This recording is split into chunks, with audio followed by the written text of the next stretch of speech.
we covered it a couple weeks ago, partially about the Arkansas bill that was passed, where he is now mandating all CDL holders to be able to be proficient in the English language. And if they're not, if they can't prove that they are, drivers that being, they will be immediately placed out of service. What's your take? It's a safety concern. Yes. Speak English, read the signs, communicate with first responders or police or whatever. There was, my first reaction is, well, how did they get a CDL in the first place? That's my question. But there was like an Obama era. I think that was part of getting your CDL. And I think the Obama era repealed that or did something. I should have read up on this. Yeah. But I think it was in place, never enforced, or was in place. It was just kind Obama of like repealed it, and now Trump is like, no, that needs to be done. Yeah. And I believe they could get put out of service if I get pulled over and I can't speak English. I can get put out of service right now, away. right? Yep. What's that going to do? Time will tell, but obviously everybody here speaks English. There are a lot of companies that there's drivers that don't speak English. Man, what's it do to the broker world?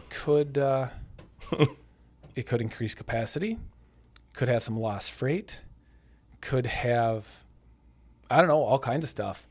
I think it's good because I do think it's a safety concern. Yeah. I think that's the only reason. Tell them your customer story.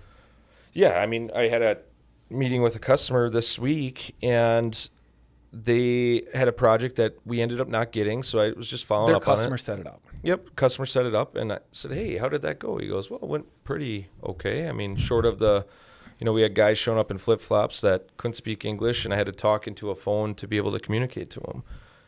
Mm-hmm. But like, that sucks, like that. I don't want to say, hey, there's not a place. And, those guys are trying to work or those drivers are trying to work. If you're here legally and paying taxes and doing the right thing, I don't have a problem with anybody working. But now the right thing is you need to speak English.